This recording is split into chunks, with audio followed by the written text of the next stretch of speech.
Oke, selamat malam semuanya. Malam. Ya, kami dari kantor pengacara Tony dan Partner ya, bersama tim ya, ini samping saya ini PLT Kepala Dinas Kesehatan Kabupaten Indramayu, Pak ya. Ini kami baru saja melaporkan saudari AN ya, atas dugaan pencemaran nama baik secara elektronik ya. Melalui akunnya AN menuliskan bahwa surat kaleng yang masuk dalam meja saya tentang tenaga kontrak yang dihentikan tanpa kesalahan apa-apa, sabar ya, untuk tenaga kerja kontrak yang diberhentikan tanpa alasan dan kesalahan. 11 tenaga kerja Klinik Putra Remaja diberhentikan tanpa kesalahan dan alasan yang jelas.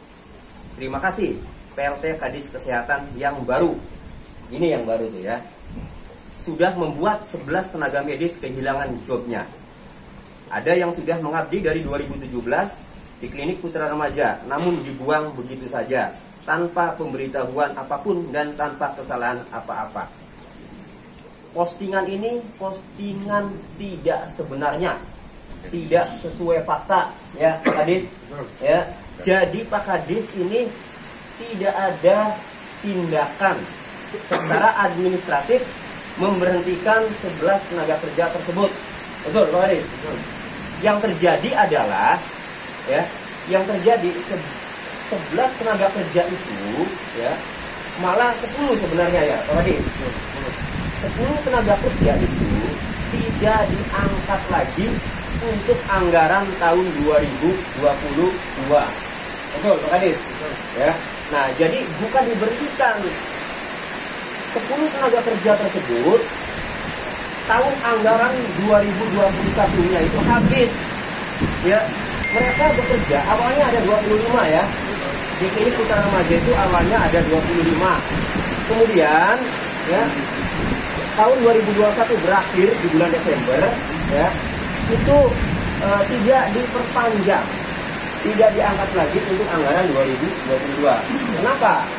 Pak Kadis bisa jelaskan. Kenapa Pak Kadis? Ya, karena ada rahasia organisasi tentang tenaga PCT di puskesmas atau dinas lain, dan atas dasar itu Klinik Putra Remaja yang di bawah naungan Pusat Layanan tadi melakukan rasionalisasi supaya pelayanannya lebih optimal dan lebih sehat.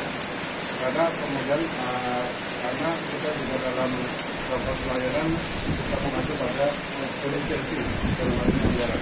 Oke, jadi disesuaikan lagi dengan anggaran di tahun 2022.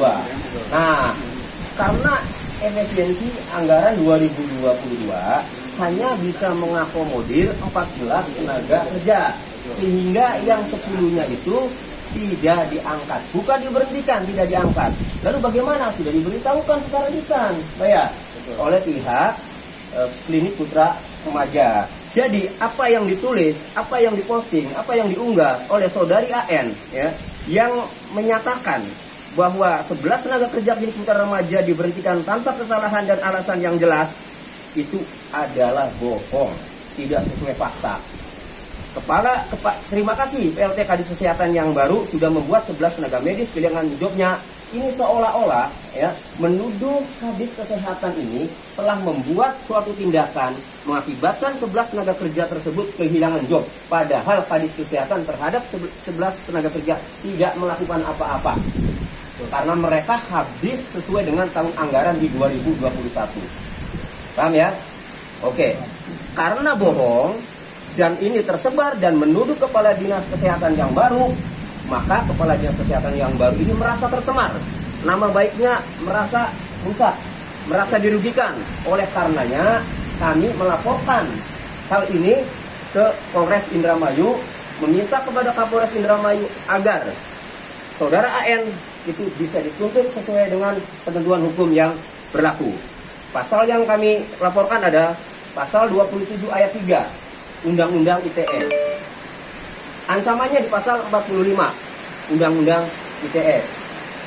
Ancaman hukumannya paling lama 6 tahun ya. Oke. Itu saja dari kami. Ada pertanyaan? Langkah selanjutnya bagaimana, Pak? Bang Tommy?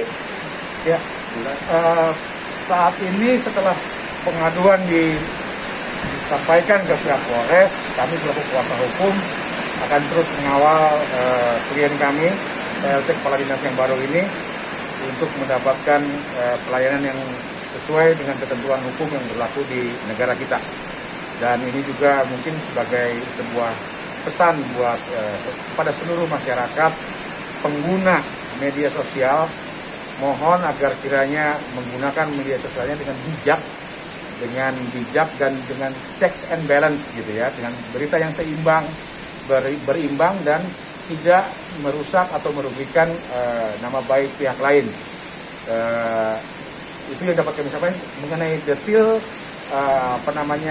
laporan dan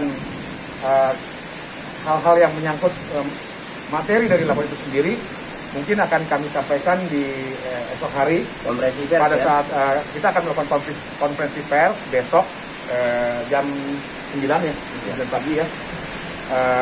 Nanti di situ akan kami beberkan lebih detail lagi, lebih jelas lagi mengenai apa yang dilaporkan dan apa yang sedang kami kawal khususnya untuk klien kami ini. Kira-kira begitu yang dapat kami sampaikan. Untuk apalagi tambahan lagi dari Pak Kadisnya cukup. Oke. Jadi seperti apa SK-nya nanti besok akan kami buka. Tadinya berapa tenaga kerja di klinik Putra Remaja, nanti besok kami buka SK-nya. SK tahun 2021 yang di dalamnya ada 11 tenaga kerja yang dimaksud oleh postingan AN. Ya. Kemudian apa peraturannya, apa dasarnya untuk tidak mengangkat semuanya ada.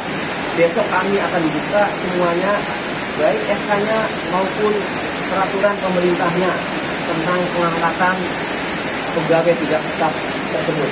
Ya, besok kami lanjutkan dengan konferensi pers ya jam 9 pagi ya, insya Allah di Cafe Jet ya. Pada teman-teman, rekan-rekan wartawan, mohon besok hadir untuk lebih detailnya. Terima kasih. Selamat malam.